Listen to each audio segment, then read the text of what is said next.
Okay, so we're going to talk about Spinnaker and Artifactory and integrating the two.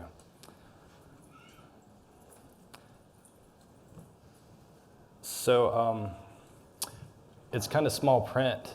I'm using Reveal.js for this, and if you care to look this up later, you can probably see that better, but there's the Git repository where this is stored and instructions on how to get it off GitHub, and open up the index file if you want to look at these slides.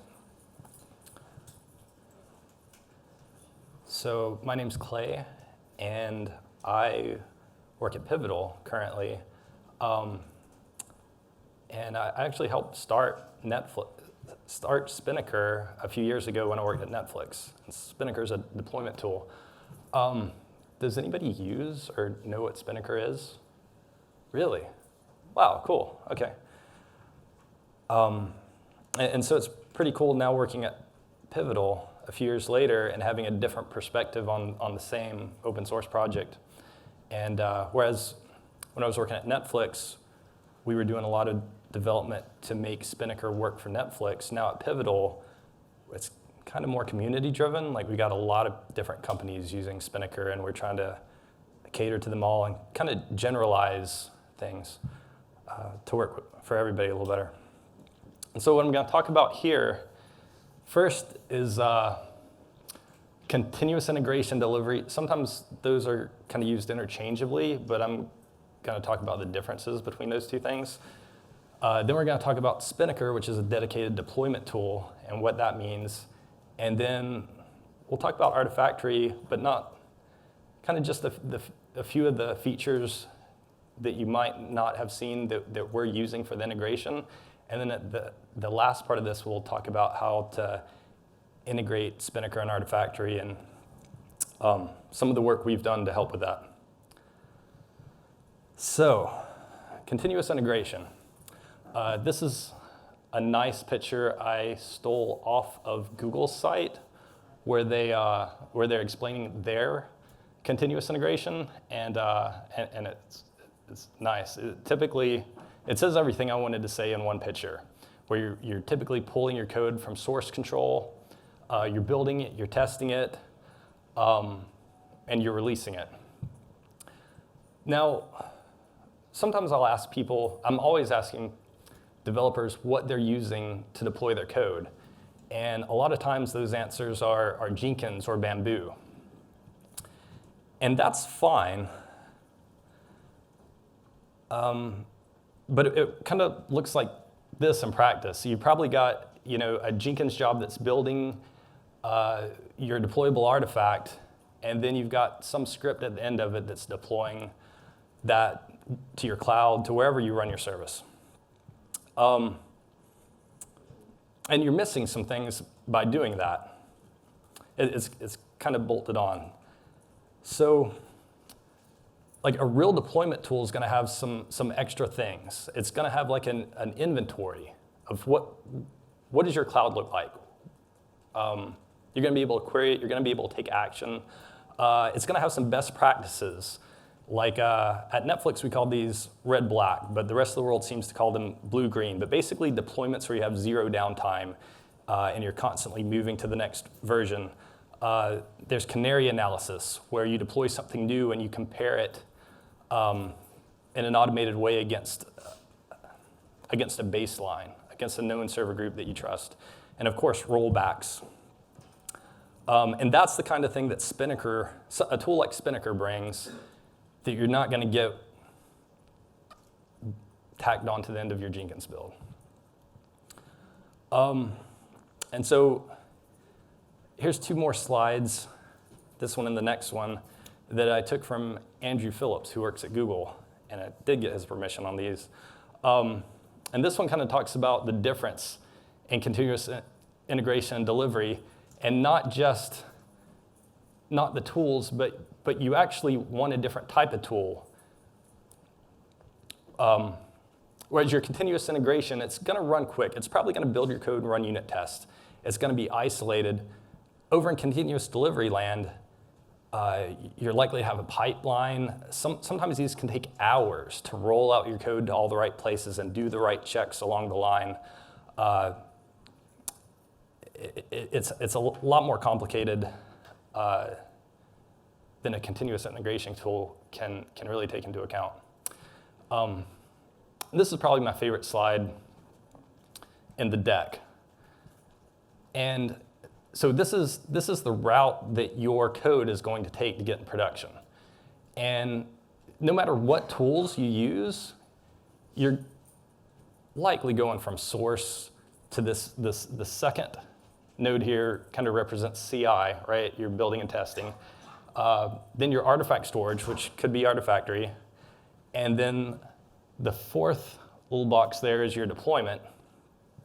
And we're not so much talking about once you get into the cloud monitoring in this talk. And then below, it's a lot of the tools in that family that you're likely to use. In this talk, I'm mainly talking about GitHub, Jenkins, Artifactory, and then, of course, Spinnaker. But a lot of these ideas, especially at the first part of this talk, apply all the way through. The interesting part here is where this line between CI and CD is. And at Pivotal, and I'd be happy to talk about this afterwards, we kind of feel like it's the artifact. Your artifact is the boundary. Whatever you do before that to produce the artifact is CI. And actually, it's nice to push all the tests you can into that CI, into the second box. And you can do a surprising amount there. Even like some rough contract testing between services with stubs, we recommend pushing everything there. And then you get an artifact that you trust, that you feel like is going to work in your system. After that artifact boundary is your deployment. And in Spinnaker, that's probably going to consist of a pipeline that you build.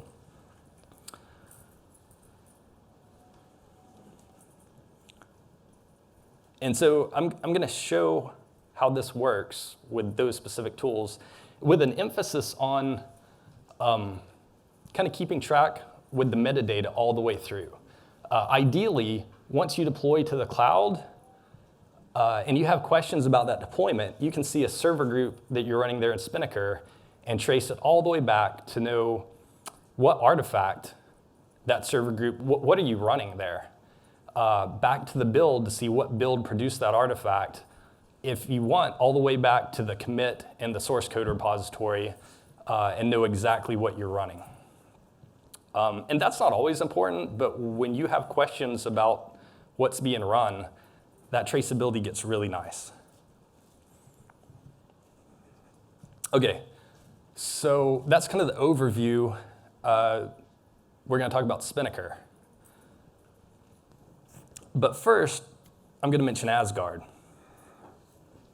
And and so Carl, sitting in the audience, was actually my manager at Netflix when we built Asgard. Asgard's a precursor to Spinnaker. And it was a Groovy and Grails web app. It was a monolith. It wasn't a bunch of microservices. It was one service. And it did all of our deployment at Netflix, or most of the deployment at Netflix. And we open sourced it. It was actually used quite a bit outside of Netflix. And people even forked it and put their own modifications. One of the big limitations to Asgard was that it helped you manage AWS deployments specifically. And so there were forks to make it work with other clouds, obviously. And the control that you had over it was mostly manual. People would go in and click and create new server groups, and they did some pretty elaborate things, but there was no real workflow. So you'd see people doing things like deploying something and then pulling out their phone and setting a timer for 2 hours, so that's going to run. They'd go eat lunch. They'd come back and see how things worked and then take the next step. So it was that kind of workflow that we wanted to automate away. And so we learned a lot of lessons with Asgard, and we started Spinnaker. So Spinnaker was quite a bit different. And I was there when we made this transition and basically rewriting a lot of the code from Spinnaker into Asgard and then expanding on that. And now there's a community behind Spinnaker, a bigger community than Asgard had. And in order to, and Spinnaker can target a lot of different clouds. It's by far is not AWS specific. And it's got a whole community around it that helps us with these integrations, not just cloud integrations. I've got a slide on that in a minute. And that's really nice. Let's see. There was more I wanted to say on this slide. Oh, yeah. So when we ran Asgard for most of its life actually ran in a data center, even though we were deploying to a cloud. Spinnaker, we wanted to dog food a lot more. We wanted Spinnaker to have microservice, even when we started, like unnecessarily have microservice, just so we were feeling the same pain that everybody else was. And then there came to be a lot of value in that. Not just in dog fooding, but in runtime. For example, not having to tear down and refresh your caches just when you wanted to change some logic over here that had nothing to do with your caching.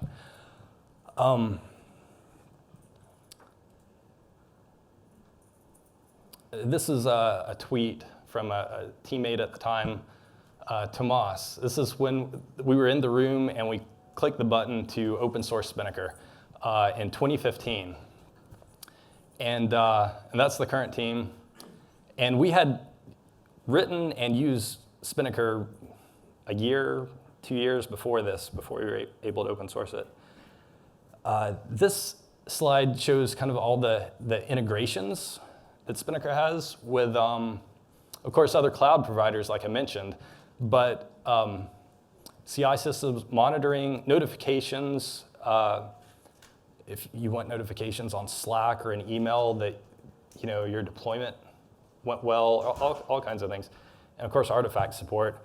In this talk, we're not covering all these. I work at Pivotal, so my example is going to be Cloud Foundry. We're going to talk about Jenkins, Artifactory. Not so much monitoring. This is a footprint of all the Spinnaker services. So Spinnaker is not a monolith. It's several different services. And you don't have to run all these. Like in development mode, I start up a handful of these, depending on what I'm doing at the time or what I want to test. The core is Cloud Driver. That does all of your cloud operations. And operations for all the different clouds are implemented in Cloud Driver. Roscoe does baking.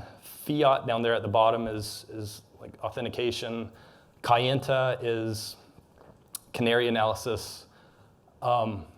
Orca is a main one. It does all the higher level orchestration. So if you've run a pipeline in Spinnaker, it's Orca that's making all that happen at the right time. It's Orca that keeps that developer from having to pull out their iPhone and set times and do that kind of, hey, remind me to check on this later. Echo and Igor do various eventing, listening for Jenkins telling it, wake up and build my stuff. Gate there at the top is kind of a gateway around the whole thing. So you're typically hitting gate, and it's delegating to these services underneath. Deck, the green one at the top, is our UI. The UI kind of is a monolith. It's one big UI that does everything. Early on, there was ideas about having more specific UIs. It would be trivial to write your own UI that did just what you wanted and targeted gate. It's a pretty well-documented API to do whatever you want. Now, installing all this can be a little difficult because it's so many services. And there's different footprints you can have. Like if you're a big company, you're probably going to have multiple Cloud Driver instances. Some of them are going to be read-only. There's a nice blog post that was written a few months ago on the Spinnaker blog about how you might want to set that up. But it usually involves various scalings of Cloud Driver. And then the yellow over there, Halyard, if this looks a bit intimidating to set up for your company, I would start with Halyard. It was written by Google, and it helps get all this set up for you and installed and configured pretty nicely. So here's some screenshots of Spinnaker. This one shows the inventory. So what this represents is V001 at the bottom, and the next one, V002, are different server groups. We call them tic tacs. The green square is the one instance. It could be many instances. They're different colors. A red one would be failed. You can get an overview of what's going on by looking at the little box that represents your server group. And you're typically deploying, like kind of leapfrogging, disabling the last one. You may have several of these existing or even scaled up at a time for easy rollback. But these clusters are kind of the essence of what you're managing in Spinnaker. And then a pipeline. This view is actually a pipeline execution, but I'll show later configuring these pipelines to do what you want. And this is a very simple one where it's just baking and deploy. And this has run successfully, and you can click on the individual stages and see, kind of get a sense of what they've done. And then there's various different stages. The little bubbles there, it's actually clicked on a bake one. The next one would be a deploy. When you're configuring this, there's a whole list of deploy, check preconditions, wait. There's stages that let you call out to a webhook. And it doesn't have to be linear. You can put all kinds of logic and branching. The pipelines can get quite complex if you need them to. That's kind of the beauty of it. And just to make it even more configurable, you can put expressions. So like it's actually spell expressions, Spring expression language. And in the UI, there's pretty nice support and code completion to query parts of the model. You may not need to hard code all your values. Some of this may be more dynamic, and you want it evaluated as your pipeline's running. You can see a link at the bottom where there's some nice documentation for expressions. I could give a whole talk about expressions and how to write them and test them. Deployment strategies, this is one of the big ones of Spinnaker where it can really help you. And these strategies, they're higher level, and they target different clouds, the different clouds, AWS,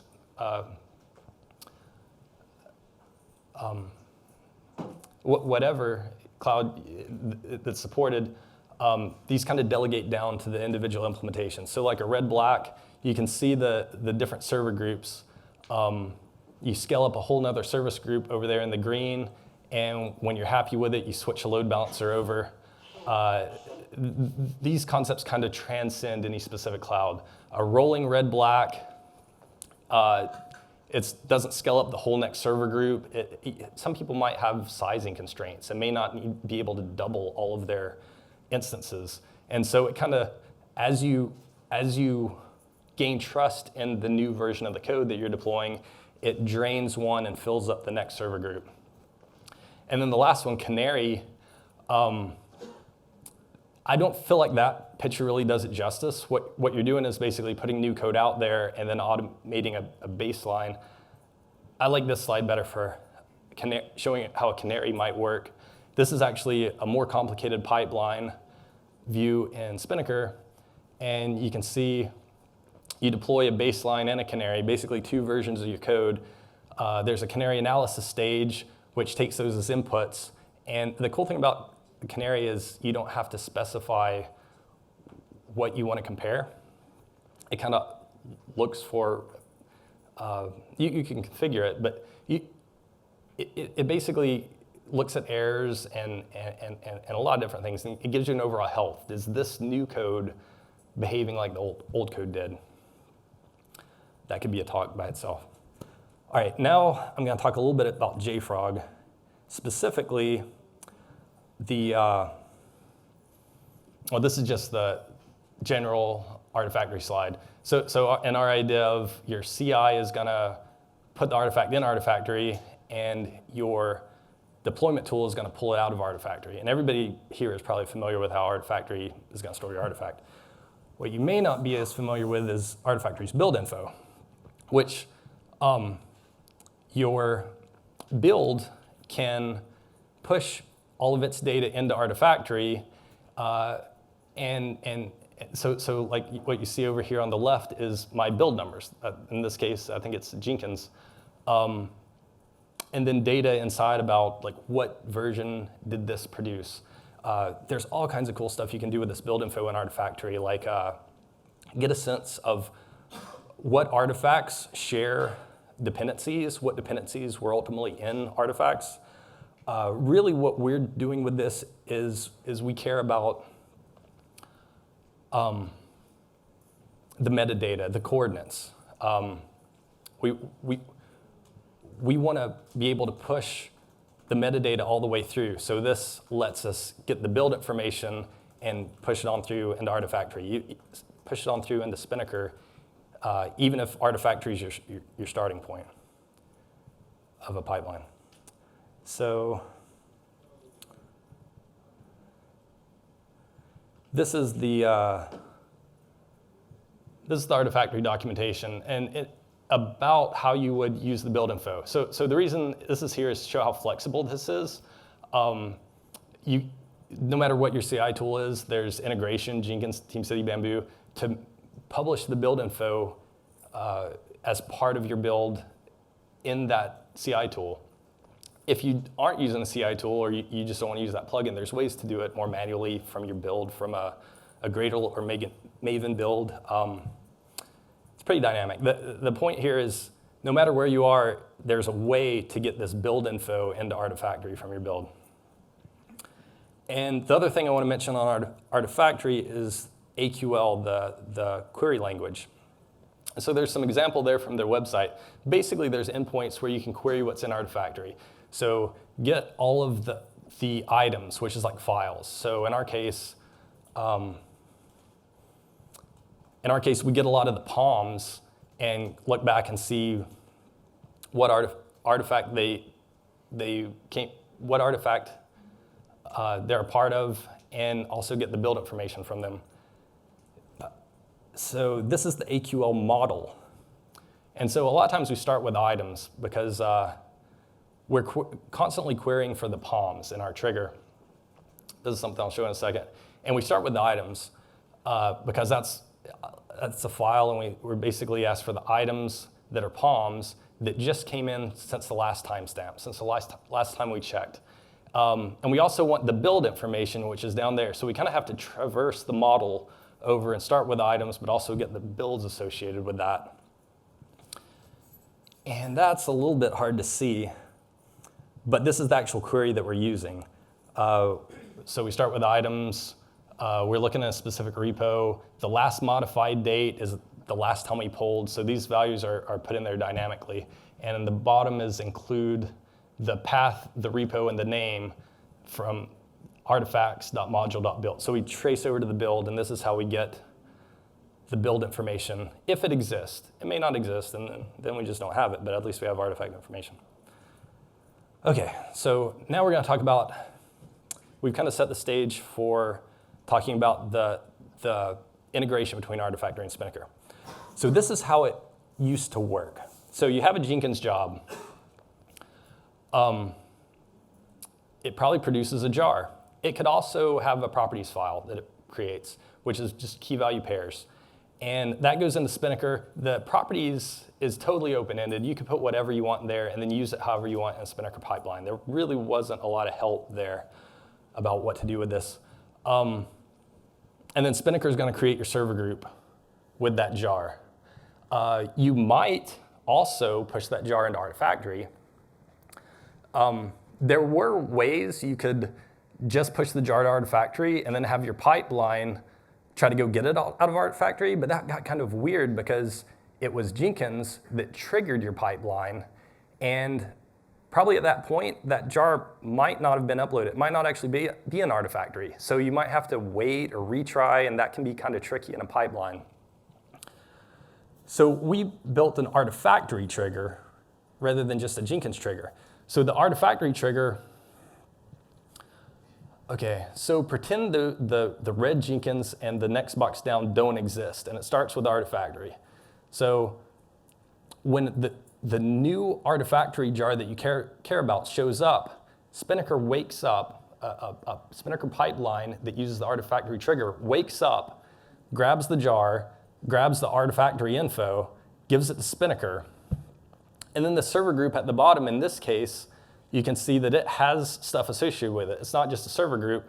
It's got build info, not in this case. It's got artifact info kind of stamped onto it. And that's great, but you might want to go back even further. You might want to also, you might want to know about the Jenkins job, right? And that's where the build info comes in. So now, go back to the top, all the way to the top. Jenkins kicks off.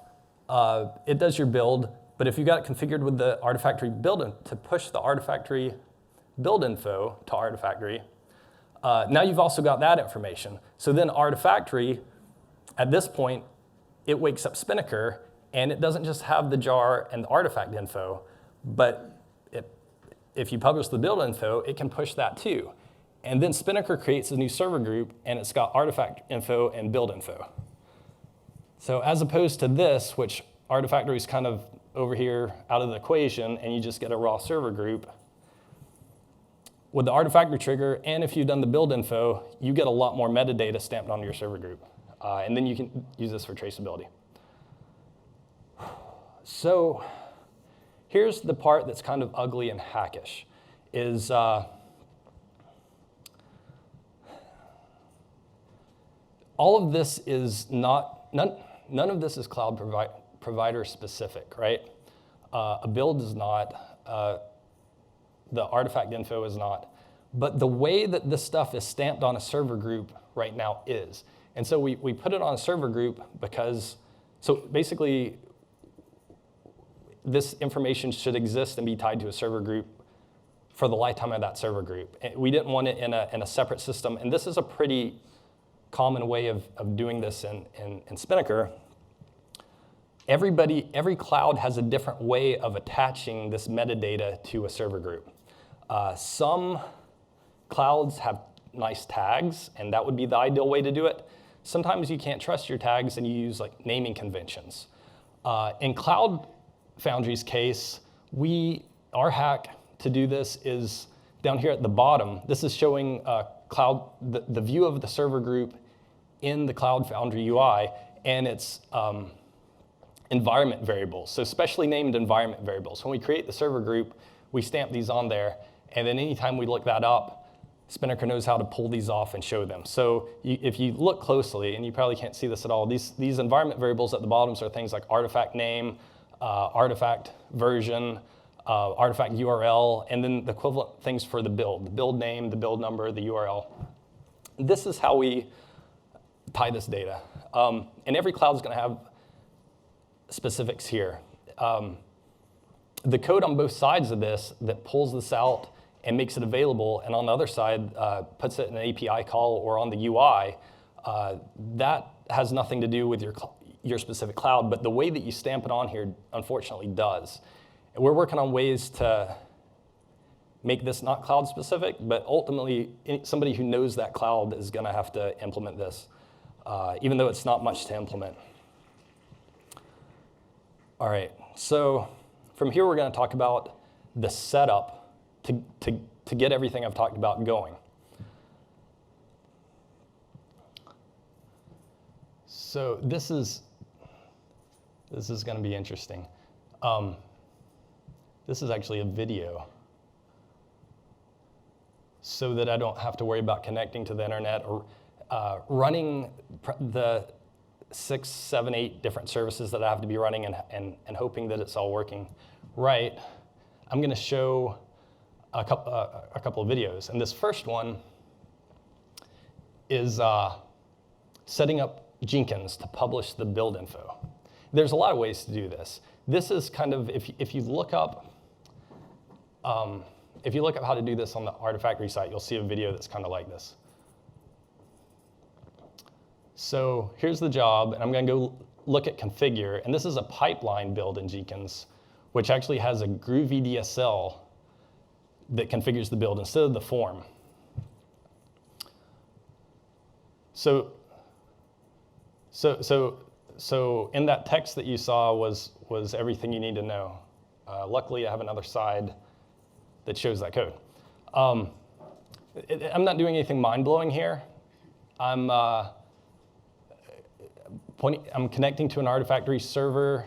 I started build info. There's the get URL to pull the code down. This is a pretty standard build where we're pulling the code down. We're building it. It's just a regular Maven build. And then on line 14 and 15, we're creating the build info.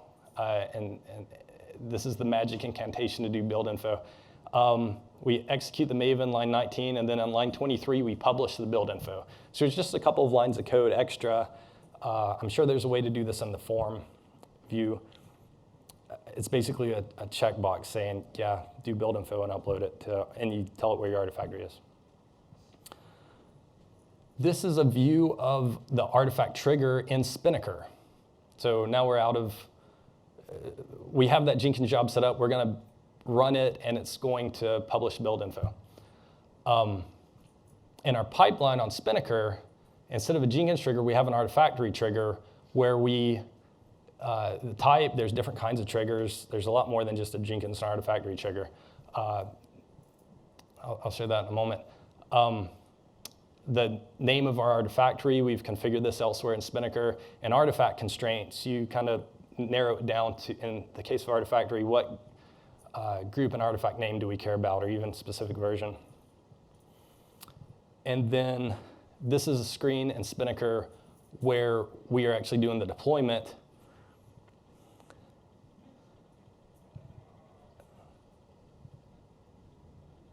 And we're just kind of calling out that artifact that came in from the trigger, that we're going to use that to, actually that's not what this is at all. This is the point where you can see match artifact. This is why I made videos. It's hard to put this together when screenshots where you're not going back and forth. If you go into artifact constraints, this is the screen that you get. And this is where you say the Maven coordinate. In this case, I've got a com.example.mygroup. This is kind of all made up. And then the artifact name, and then a dot asterisk saying any version of this that comes in. Wake up and run this pipeline. Also, there's ways to do this where you use like the prior executions or default to like a known artifact. There's cases where you have multiple triggers. Something else might trigger this, and then you fall back to often the last used pipeline. That's why I made another video, is so you can see configuring all this. So this is an existing pipeline that's configured that way, and I'm going to walk through what that looks like.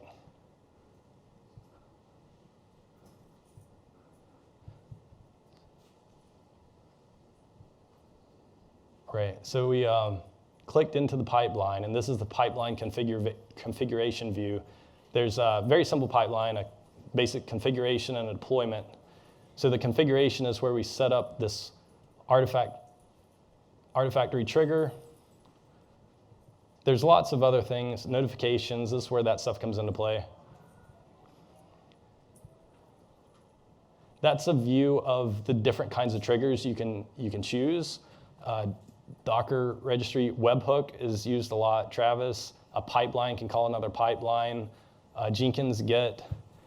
In this case, we're talking about the Artifactory trigger.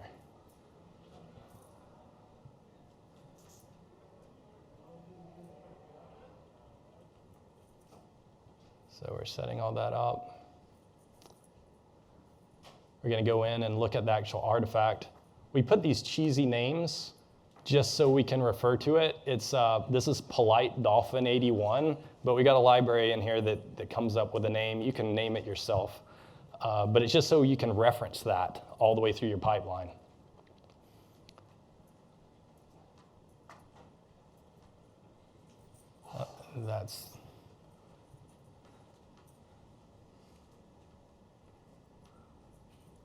All right, so we just configured the trigger from Artifactory. So now anytime that a new artifact came into Artifactory that fit that profile, this pipeline's going to wake up and do something. Well, what's it going to do? We're going to configure a deployment stage, so it's going to deploy that artifact. So this is the basic settings for a deployment stage, and basically it's got a pointer to the artifact. In this case, it's named app_jar right there. This is Cloud Foundry specific. We've also got a manifest. You can point to a different artifact for your manifest, or you can define it in line. That's where you would say things like how many instances, what's the memory footprint. Okay.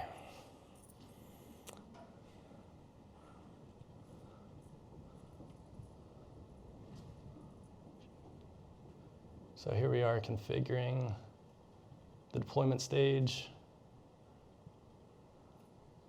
There's clusters underneath, and this is information about, a lot of this is the same type of thing. Notifications, do you want this to fail the whole pipeline if it fails the stage, that sort of thing.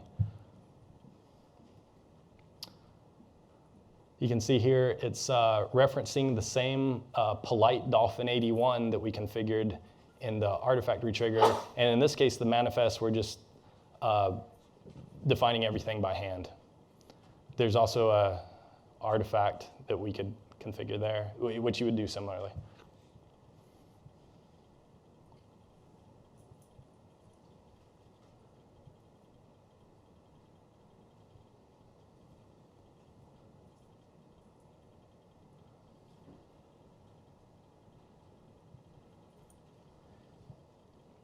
Now this one, I'm going to show some more features of Spinnaker. I'm going to show like some of the other stages that you could pick. So like we're adding a stage. Here, these are several different types of stages. Concourse, a deployment stage. If you're familiar with Spinnaker, you're familiar with these. Jenkins, like we were talking about earlier. Manual judgment, that's handy if you just want a manual step to say stop it here and then ask me if this is what you want. A wait stage. Let's see. Okay, so now we're doing this thing where we look at the JSON. So that whole pipeline is represented by JSON. So if you look closely at all this JSON, you'll see all the information from this form. You can actually open up this JSON and modify stuff there and save it, and you'll see that reflected in the UI. Sometimes this is a good place to edit it, write expressions that are complicated. Some people even take this and take this JSON as it is and put it in GitHub, and every time there's an update, push this back, and they don't use the UI at all. They manage their pipelines with this JSON. People do that so much that we've got another project that lets you write these pipelines not in JSON, but with actual code, and you get type safety, you get a lot of help, code completion, and you're writing it in an IDE. You can even unit test your pipelines, and you can even evaluate expressions and make sure that they work, which is a common problem. So what we're going to do here, just to show how you can modify it, is we're going to go find that stage we just added. We're going to take it out, this webhook stage, take it out, save it, and it's disappeared up there.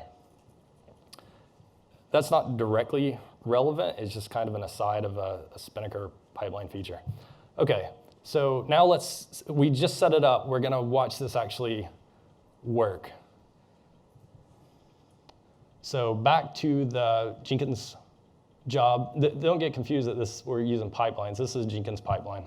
Everybody's got pipelines these days, seems like. Okay. So I'm just going to hit build now. You watch the pipeline run. It's a quick pipeline. This is what's creating the jar, running unit test, creating the jar, pushing it in build info, because we configured that, into Artifactory, Now if we go look at Spinnaker, this is a view of the pipelines that have executed. This is the relevant pipeline. One of these is already executed. Now this one that you see in blue is getting kicked off in response to not the Jenkins build, but the new artifact showing up in Artifactory. And then you can watch it executing.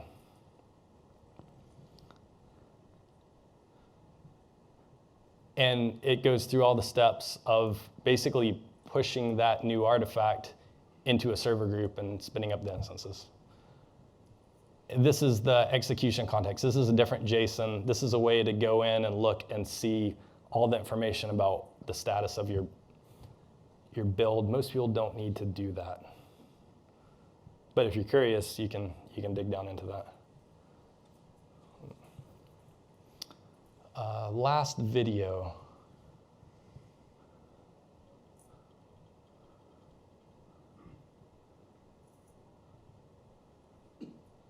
So this is showing the server group actually, the pipeline actually completing or getting close enough to completion that I can go over and look at the inventory. Now we're looking at server groups. And this newest one you see, I didn't catch it to show it up here, but the second one up, the V002, is the new one, the one that was just created with that pipeline. You can see that we've used that metadata. We've now got versions associated. In this case, it's a long number because it's actually the snapshot. These are snapshots. If it was a release, you'd see a much, the typical simver, the something dot something dot something. You can click on that and see a detailed view over on the right. And all these links work. So if you click on that, you go to Artifactory. Over there on the right is a lot of the details about that server group. We'll scroll on down, and you can see the build information and the artifact information, the metadata. You can see Jenkins job number, Jenkins job name. Here I'm clicking on that link, and it's opening up the artifact that's related to that. And then I can also, this is showing. Yep. And then at the end, you'd see me click on a link and get over to the Jenkins job that was related to that. So you can see that in the background. This is basically it. You can use those links to go all the way back to the commit. We plan to put the commit information in there so it's just one click away. You don't have to go to Artifactory or Jenkins and then go to the commit. We're also thinking about going all the way back to Jira issues. Using this metadata all the way through is kind of the point to get this traceability. Anyway, this is that's the end of it. Showing the integration between Artifactory, using the new Artifactory trigger, and the metadata that we can push all the way through with the build and the artifact so that when you see your server group, you know exactly where it came from. Thank you.